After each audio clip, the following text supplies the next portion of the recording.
বিগত 16 বছরে এই আওয়ামী লীগ তারা এই সাইনবোর্ড হিসেবে একটা মুক্তির চেতনার বাণিজ্য করেছে।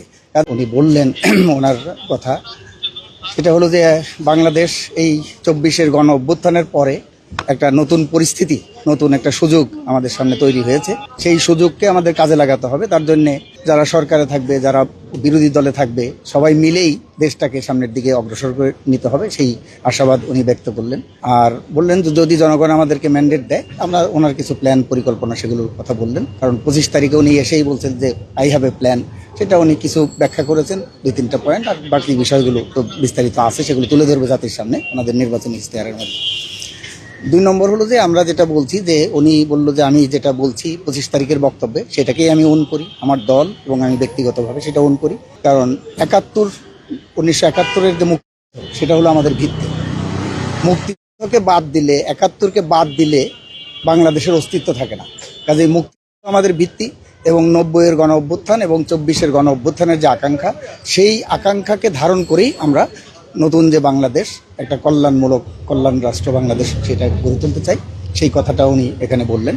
আমরা আমাদের দিক থেকে বলছি যে হয়তো বিভিন্ন বিষয়ে আমাদের মতো পার্থক্য থাকবে, কিন্তু সবসময় আমাদের যাতে একটা পলিটিক্যাল কালচার, রাজনৈতিক যে একটা সহনশীলতা, ফিলোসফিক্যাল টলারেন্স সেটা থাকে, সেটা একটা গণতন্ত্রের জন্য সেটি একটা সৌন্দর্য। গণতন্ত্রের জন্য 2টা বিষয় লাগে, একটা হলো যে রাজনৈতিক সহনশীলতা, আর একটা হলো যে নির্বাচন, একটা সুষ্ঠু নির্বাচন, জনপ্রতিনিধি নির্বাচন। এই 2টারই গত 54 বছরে বাংলাদেশে ঘাটতি ছিল, সেটা হয় নাই।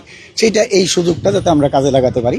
এবং নির্বাচন নিয়েও উনি কিছু কথা বলেছেন, যে নির্বাচনের একটা সুষ্ঠু পরিবেশ সেটা তৈরি করার ক্ষেত্রে এখনো পর্যন্ত ঘাটতি আছে, আইন শৃঙ্খলা পরিস্থিতি, সেগুলো নিয়েও জনগণের মধ্যে শঙ্কা আছে। আমরা আমাদের কথা সেগুলো তুলে ধরেছি, যে একটা সমসুযোগ, সেই সুযোগটা যাতে তৈরি হয়, এবং এখানে সুষ্ঠু নির্বাচনের জন্য যে পরিবেশটা দরকার, আইন শৃঙ্খলা পরিস্থিতি, এবং এখনো পর্যন্ত বিশেষ করে গণ অভ্যুত্থানের সময় যে লুট হয়েছে, সেগুলো এখনো পর্যন্ত উদ্ধার করা যায়নি।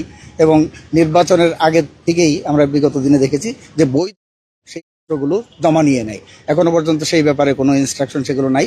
উল্টো আমরা দেখলাম যে বিভিন্ন জনকে নতুন করে সেই লাইসেন্সগুলো দেওয়ার যে সিদ্ধান্ত, সেই সিদ্ধান্ত অন্তর্বর্তীকালীন সরকার নিয়েছে। সেগুলো সম্পর্কে আমরা আমাদের কনসার্নগুলো তাকে জানিয়েছি, উনিও এগুলোর সাথে একমত পোষণ করেছে। এবং আমরা বলছি যে যাতে এই 1971 সালের মুক্তি তারা বিরোধিতাকারী, সেই শক্তি যাতে আগামী দিনে বাংলাদেশে রাজনীতির মধ্যে কোনো ধরনের যে ভূমিকা, সেই ভূমিকা না রাখতে পারে, সেটা আমরা সবাই মিলে যারা প্রকৃত চেতনাকে আমরা ধারণ করি। আমরা বলেছি যে 1971 সালের মুক্তি চেতনা বিগত 16 বছরে এই আওয়ামী লীগ তারা এই সাইনবোর্ড হিসেবে একটা মুক্তি চেতনার বাণিজ্য করেছে। কাজেই আমরা আজকে এই 24-এর পরবর্তী সময়ে মুক্তি প্রকৃত চেতনা, সেই চেতনা বাস্তবায়নের লক্ষ্যে আমরা অগ্রসর হই, কথা আমরা বলেছি। ধন্যবাদ।